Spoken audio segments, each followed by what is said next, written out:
As a general rule,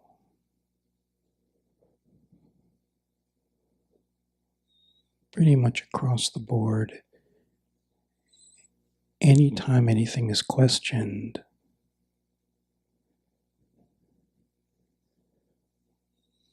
one is pulled into the play of complication.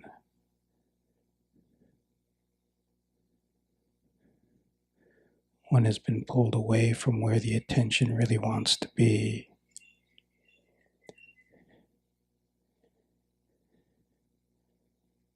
However, there is one question that cuts at the root of all questions. And this is the question of who.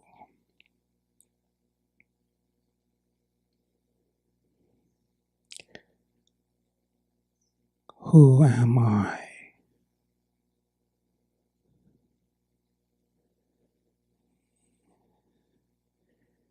It is the question that stops the mind, because it is impossible to find anything the mind can grab.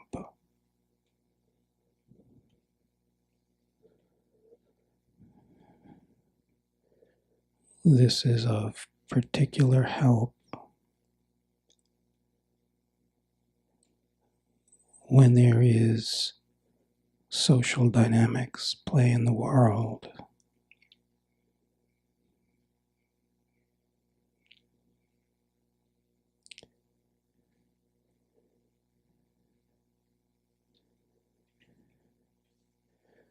For the busy mind, it is imperative also when one is alone, down to the simplest thing. I want to take a walk. And then there's the question, who?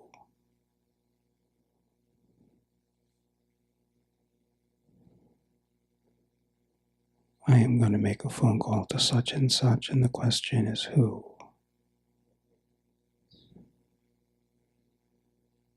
It can become like a mantra that is carried throughout the life, throughout the day. And in and of itself, it will cut at the fabric that builds the illusion.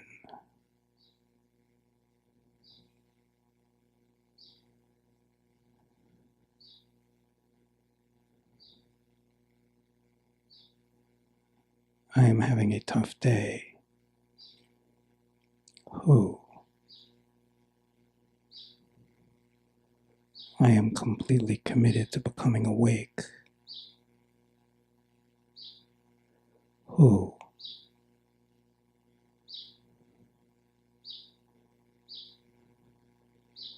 I am feeling a lot of agitation or pain in the body.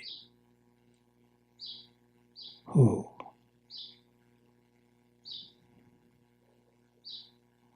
So that there is a constant introspection, introversion, as opposed to the habit of extroversion.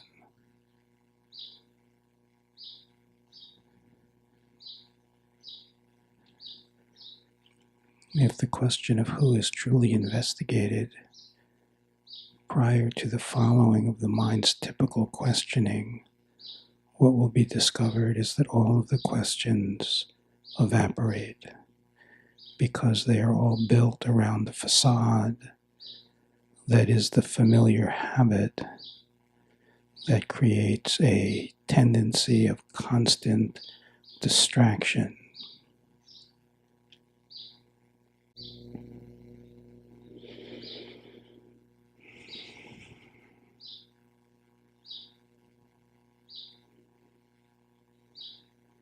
If something like this is used as a mainstay,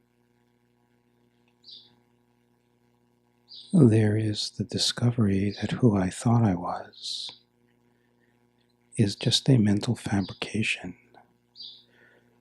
As real as it may have seemed at a certain point in the life, that who I am cannot be defined, described.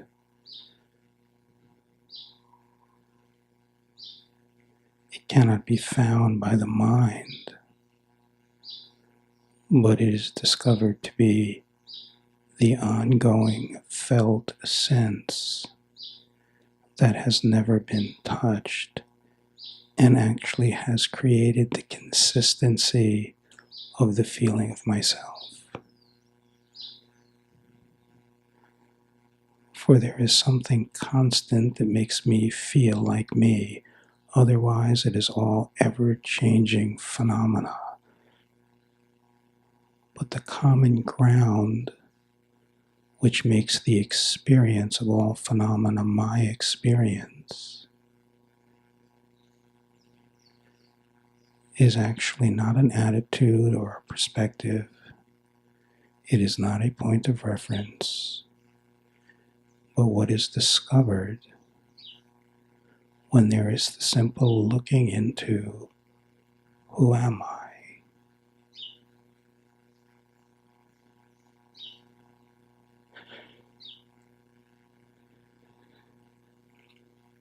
This is an extremely direct and powerful vehicle. Not the only vehicle, there are many.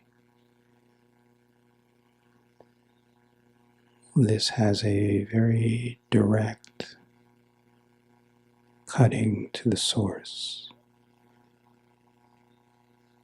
But the key with any vehicle is that in order for it to root itself, it has to remain constant. For so many, while they are sitting in meditation, there is this attempt to constantly be self-reminding. But when the meditation is finished, it is all let go of. Whatever the vehicle, it can only really do its work if the intention is for this to remain constant. In the beginning, the mind may say it is a lot of work.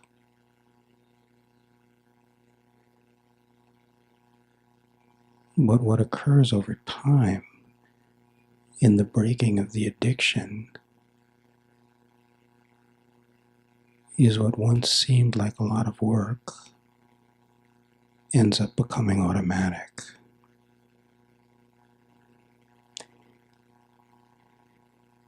It ends up being an orientation instead of a meditation, an orientation of turning within instead of projecting away from, an orientation of remaining with the feeling that is unmoving instead of being lost in the constant maze of tracking phenomenal change and movement.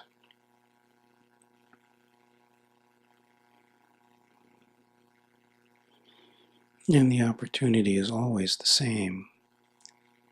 It's always only now.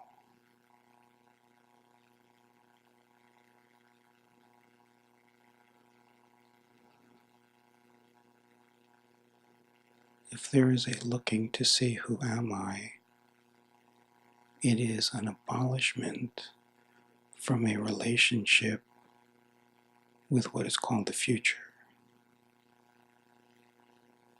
It dispels the myth. It dispels the myth of someone progressing, someone trying so hard. It dispels the myth of someone.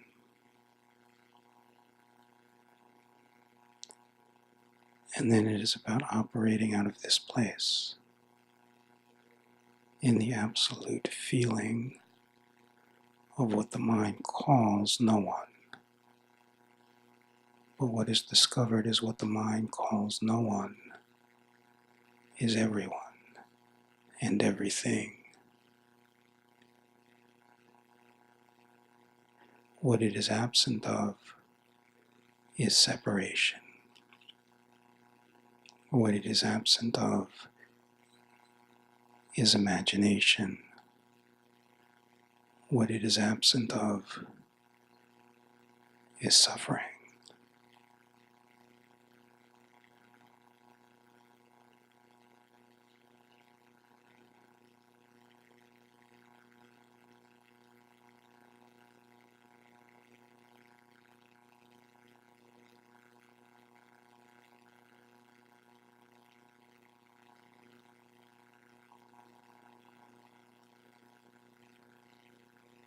If the mind is saying, I just want to understand this, this will help my spiritual progress, the possibility is to look and see who.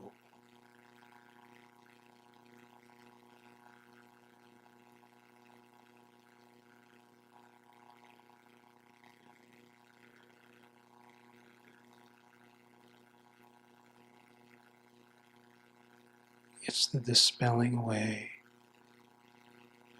of all of the angst that arises out of the fictitious mental creation and leaves you with yourself.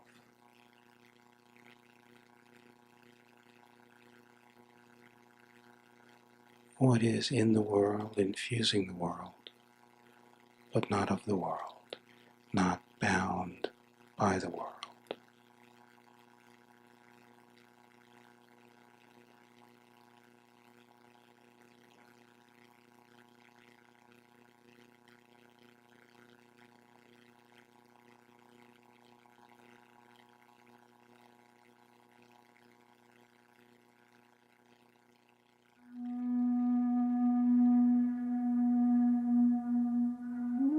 So simple.